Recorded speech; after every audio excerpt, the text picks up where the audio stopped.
when severe weather knocks you down, Shelter Insurance is there to help pick you up. For auto, home, life, or business insurance, come see me, Agent Janine Blankenship in Effingham. Logan Brown. Tristin Duncan. Jett Gillum.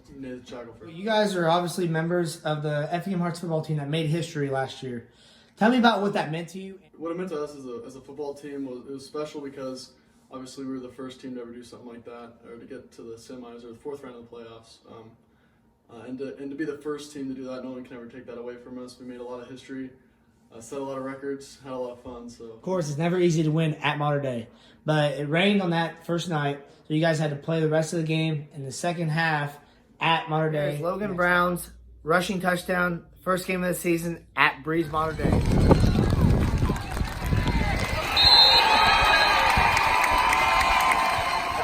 Really showed what we were capable of, and I think that if we would have finished the night out that Friday night, that we would not have been as successful as we were on Saturday morning.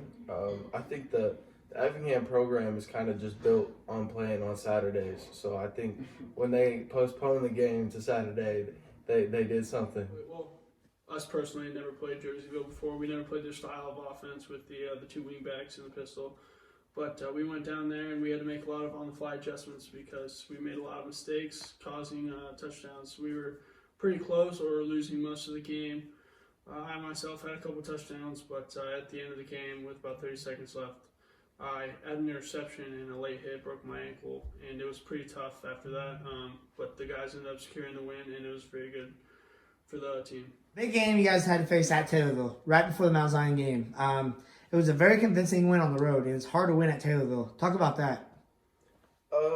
There's always been a lot of animosity between Effingham and Taylorville, and it was really good to go to Taylorville and then give them their first loss on their brand new turf, and I think it really just cemented how good our class was. Next up, Logan Brown's interception at Taylorville.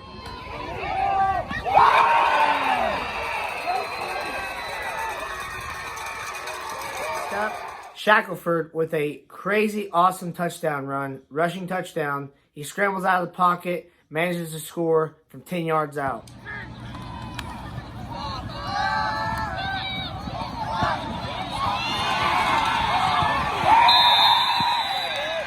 What was the toughest game of the year last year you guys faced, and why that is? The toughest game we played was definitely against Mount Zion. There's a lot of factors that go into that, but they're also a very great team. A huge team with a huge running back. Sage Davis was an exponential player, and then they had a couple wide receivers who could do some good things, and the quarterback could really launch it down the field. For us, it was a little bit tougher. It was an away game. It was their homecoming game. There's a lot of things going into that week, injuries, all that stuff, but those are really just excuses. We didn't play the way we should have played in the first half, kind of catching and just playing soft, and then we came out in the second half, kind of made it again, but it was just too late. So what are your responsibilities as a tight end? As a tight end, you got to know all the plays as far as running, and you got to know your routes, receiving combos, and everything like that. Next up, Shaq to tight end Jett Gillum. Highly anticipated game. Effingham at Mount Zion. Both teams undefeated.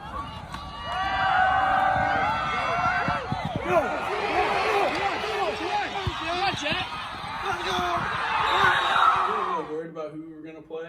I think we could compete with just about anyone, but obviously it's a pretty huge bonus that we didn't have to play a very good team like Rochester, who is in the state championship nearly every year. Next up, Week 1 playoffs at Effingham. Prairie Central at Effingham. Shackelford, 80-yard run, scrambling out of the pocket. Incredible run. Greg Sepp on the call. What the Hearts do on 2nd and 10. They've got Calber and Lewis out here to the near side, and then Duncan up top. Fake the handoff. Look at Shaq go up the middle. Goodbye. He's loose. See ya, boys. Just don't fall down, son. Touchdown, Effingham. Next up, Week 2 playoffs at Effingham. Effingham hosts Benton. Shaq to Jett Gillum for a great throw and catch down to the 20-yard line, featuring Greg Sapp on the call. 48. Here comes Benton. Nice blocks. Here's the throw. Caught out there by Gillum. And he's got some room to the 30, to the 20-yard line. Next up, Shaq with another rushing touchdown against Benton, Week 2 playoffs. Side in a big game. Shaq again from the gun on 1st and 10. Goes himself up the gut. Still loose. Goodbye. See ya. Don't fall down, Shaq. He's even looking. Touchdown, Effingham. As far as a favorite game you guys were a part of last year, which would it be and why? Probably Prairie Central in the quarters last year because it took us to the semis, and it was kind of a defining moment for our team. Coach said it. We didn't play very well in the first half, and to come out in the second half and play the way we did and just out-tough them was really important to us as a team and showed what we could do. Next up, Hearts at Prairie Central, Week 3 playoffs. Shaq connects with Tristin Duncan for the incredible catch and touchdown.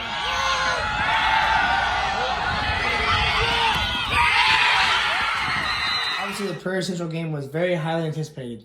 But at the very end of the game, you got the go-ahead score to put the Hearts up. Tell me about that as a running back. It was incredible to play running back even at that game because those were my first carries since week 3 when I broke my ankle. I always liked playing running back. It was a great thing, and it's a lot of fun to score touchdowns, and it's a lot of fun to score the game-winning touchdown basically for your team to go ahead to put you up in the last touchdown of the game. Hearts Logan Brown, running back, rushes in from 5 yards out against Prairie Central to put the Hearts up for...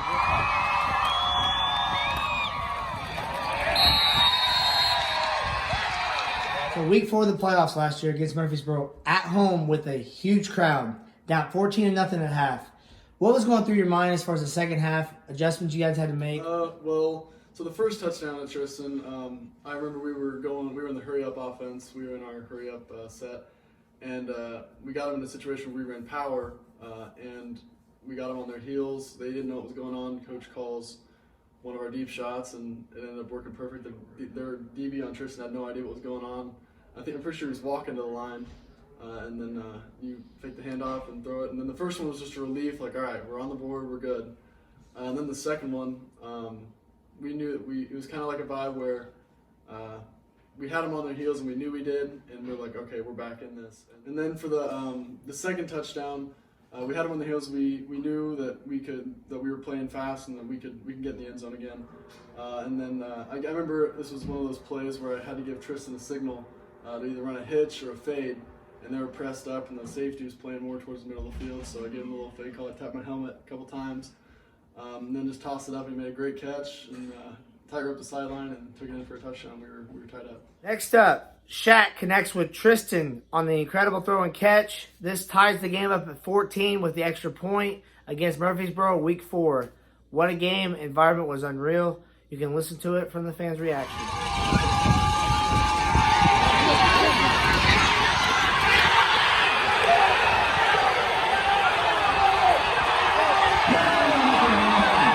First off, we knew that they weren't better than us as a football team. We knew that we were a better football team than them. The defense was playing their butts off, and we were actually pretty lucky to only be down 14 at halftime, given the way we were playing offensively. We had too many turnovers. Most of those were my fault, and you just needed to clean them up and play our game the way we can. And when we went out in the second half and we started executing on offense, and it showed, tied the game up, and then Coach Heff as a mentor it's incredible, teaching you life lessons, and he would just coach hard but loved harder, and can never thank him enough. We all think of him greatly, and we will always appreciate everything he did for us. So tell me why this group had such a close-knit bond. You guys were like family to each other. Well, to start with the senior class 2020, we had all been playing with each other for about 8 years. Ever since the 5th grade, and then for a couple guys, the 4th grade.